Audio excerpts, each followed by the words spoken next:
America के former president bill Clinton ने जब ताजमहल देखा तो वो इतने मुतासिर हुए कि उन्होंने कहा, दुनिया में बस दो तरह के लोग हैं, एक वो जिन्होंने ताजमहल देखा है और एक वो जिन्होंने ताजमहल नहीं देखा। दोस्तों, ताजमहल एक ऐसी शानदार इमारत है कि जिसमें छुपे राज अक्लों को हैरान कर देने वाले हैं। जैसे ताजमहल को जमुना नदी के किनारे बनाया गया और नदी की वजह से यहाँ की जमीन बहुत नर्म है। जो भी स्ट्रक्चर नमी वाली जगह पर बनाया जाए वो फौरन कोलैप्स कर जाता है, मगर ताजमहल 350 साल बाद भी इतनी मजबूती से अपनी जगह पर खड़ा है। दूसरी बात यह कि ताजमहल बनाते वक्त सीमेंट इजाद नहीं हुआ था, तो फिर उस वक्त के इंडियन आर्किटेक्चर्स ने ऐसा कौन सा मटेरियल इस्तेमाल किया था जिसने ताजमहल के दरो दीवार को आज तक इतनी मजबूती से जोड़े रखा है? इन सब सवालों के जवाब जानते हैं एक्स टीवी की इस वीडियो में। ये तो हम सबको पता है कि ताजमहल को 1632 में शाहजहां ने अपनी महबूब बीवी मुमताज के लिए बनवाया था, मगर मोहब्बत की इस दास्तान के अलावा भी ताजमहल हिंदुस्तानी आर्किटेक्ट का एक शानदार मास्टरपीस है। ताजमहल को बनाने के लिए 20,000 मजदूर 20 सालों तक मुसलसल काम करते रहे, और सिर्फ इंसान नहीं बल्कि हजारों हाथी भी इस कंस्ट्रक्शन में शामिल थे। इस आलीशान इमारत को बनाने के लिए सबसे बड़ा मसला इसकी नींव रखना था, क्योंकि शाहजहां चाहते थे कि ताजमहल जमुना नदी के किनारे बनाया जाए, लेकिन नदी की वजह से जमीन में बहुत नमी थी और ये खतरा था कि ताजमहल कुछ ही सालों बाद गिर भी सकता है। मगर दोस्तों, उस वक्त के आर्किटेक्चर्स के जहन में एक बहुत ही जबरदस्त तरकीब आती है। ताजमहल की बेस बनाने के लिए एक बहुत ही खास लकड़ी का इस्तेमाल किया जाता है। आमतौर पर लकड़ी नमी की वजह से खराब और कमजोर हो जाती है, मगर ये ऐसी लकड़ी थी जो पानी लगने से और भी ज्यादा मजबूत हो जाती थी। इसका मतलब ये हुआ कि जमुना नदी ताजमहल की नींव को कमजोर नहीं करती, बल्कि इसकी मजबूती में और भी ज्यादा इजाफा करती है।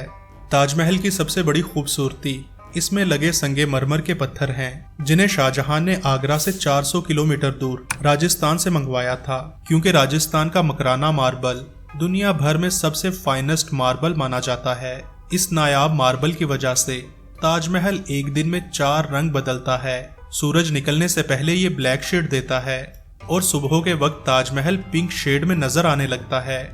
सूरज के आसमान पर बुलंद होते ही ताजमहल और भी ज्यादा अट्रैक्टिव व्हाइट मोती की तरह चमकने लगता है। आखिर में सनसेट के वक्त इसका रंग गोल्डन हो जाता है, जैसे कि ताजमहल को सोने के पानी में नहला दिया गया हो। मार्बल को ताजमहल पर लगाने के लिए सीमेंट तो था नहीं, क्योंकि सीमेंट 1824 में जोसेफ एस्पेडिन ने इन्वेंट किया था और ताजमहल सीमेंट इन्वेंशन से 192 साल पहले बना था। रिसर्चर्स कहते हैं कि उस वक्त के आर्किटेक्चर्स ने शीरा, लेमन जूस और मार्बल पाउडर की मदद से ऐसा पेस्ट बनाया था जो सीमेंट की तरह काम करता था। आज भी ताजमहल की रेनोवेशन के लिए इसी मिक्सचर का इस्तेमाल किया जाता है। अगले मरहले में मार्बल पर कीमती पत्थरों को फिक्स करने के लिए पिएट्रा ड्यूरा कलाकारी का इस्तेमाल किया जाता है।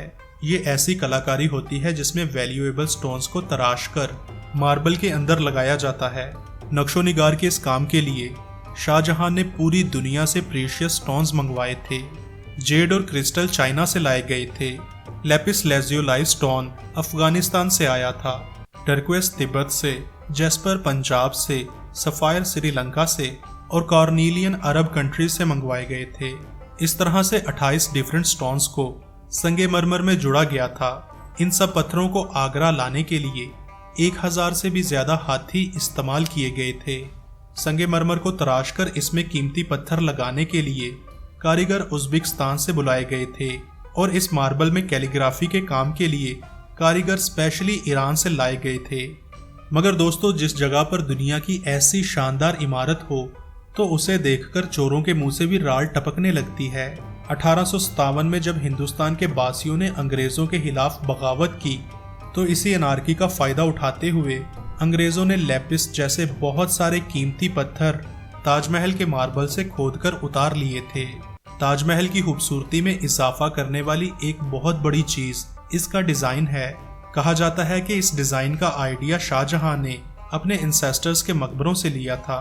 अपने बाप जहांगीर के मकबरे से उन्होंने पिलर्स का और अपने दादा अकबर के मकबरे से उन्होंने बिल्डिंग कोर का आइडिया लिया। इसके अलावा सबसे इम्पोर्टेंट ताजमहल की डोम उन्होंने अपने अंकल के मकबरे की डोम से इंस्पायर होकर बनवाई थी। इन तमाम आइडियाज को जोड़ने के बाद एक ऐसी अजीमुशान इमारत बनी जिसे देखने वाले आज भी इसकी खूबसूरती में खो जाते हैं। खूबसूरती के अलावा भी दोस्तों, साइंसी एतबार से भी ये इमारत अपनी मिसाल आप है। ताजमहल के मीनारों को बिल्कुल स्ट्रेट रखने की बजाय बाहर की तरफ थोड़ा सा झुका हुआ बनाया गया है, ताकि अगर शदीद जल्जला आए तो मीनार बाहर की तरफ गिरें और ताजमहल के मेन स्ट्रक्चर को कोई नुकसान न पहुंचे। कहा जाता है कि शाहजहां ताजमहल के सामने काले संगमरमर से एक मकबरा अपने लिए भी बनवाना चाहते थे, मगर इससे पहले कि वो ऐसा कर पाते, उन्हीं के बेटे ने शाहजहां को आगरा किले में कैद करवा दिया, जहां की अंधेरी जिंदगी में उनके लिए बस एक ही रोशनी की किरण थी, और वो किरण उनकी चहेती बेगम मुमताज महल का मकबरा ताजमहल था। आखिरकार इसी कैदखाने में शाहजहां की भी मौत हो जाती है। ताजमहल मोहब्बत की एक लाजवाल दास्तान है।